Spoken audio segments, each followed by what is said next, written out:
Oh, Karibu. Mama Naj. How are you? I'm okay. Here are your bananas. Are they good? Very, very good. But oh, Karibu, you are always buying bananas. Have you updated yourself? Like you updated your stomach? Myself. Hey. Mama Naj. Look at this. My balance. Your balance. Mama Naj to give you the balance. That is a criminal. You can register as a voter or check. Rukia, did you hear? What?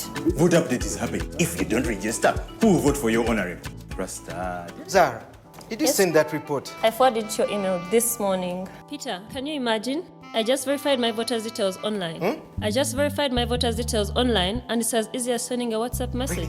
Online? Yes. Show me. Uganda, your vote is your voice, and every voice matters. From 20th January to 10th February 2025, you can register as a voter or check to update your voter details. Visit our update center within your parish. Call 0800-200-071 or visit www.ec.or.ug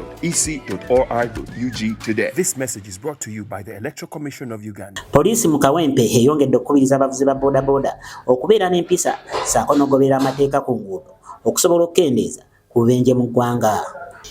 Akulira poliisi y'ebidduka mu Kampala South agambye nti empisa ku nguudo kikulu nnyo naddala mu by'entambula ssaako n'okukubiriza abavuzi ba bodaboda okwongera okwenyigira mu nteekateeka eno.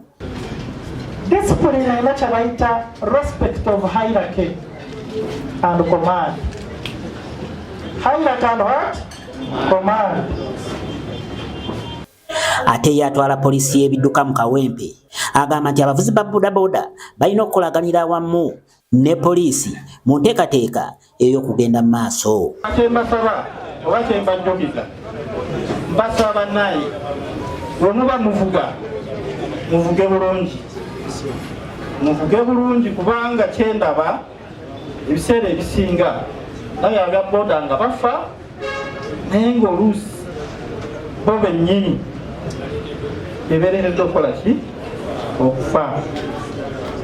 Ssentebe w'abavuzi ba bodaboda mu Uganda Frank Mawejje agamba nti okwegatira mu union ge maanyi. Nze nali mbakunze nze nali nannyini kirowoozo awo neefuna obukulembeze obwa union eya Uganda yonna.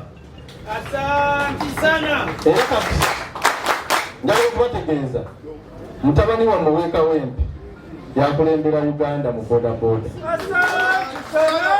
Era ndowooza mumusooso kitegeera Kampala tennabitegeera naye nze kasanfuna ekintu nkisoosa Kawempe kuba ne mu Kampala nze kyamaanyi kati ndi mbifo bisatu nemwe mulabanga ebingi naye nange nninda omuntu gwempagira pulezidenti wange w'eggwanga gwempagira akendeeze ku birye nange nsooke nsale ku byange.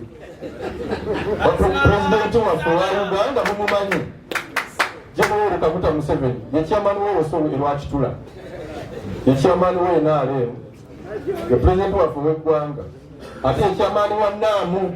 Ono era ayagala ababodaboda bongere okwebeeramu ng'enjogera bwe.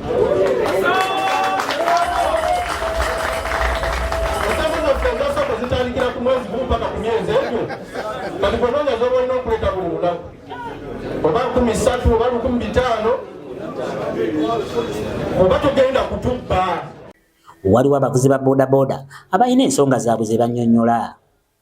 Omubaka wa pulezidenti e Kawempe ajinjukya akubiriza ababodaboda okwettanira okukolera awamu basobole okwekulaakulanya. Musaku z'emyuga mwangu obula omuntu waffe abantu baffe tetwalambulako ababodaboda wabe baliwa ono omusajja mulala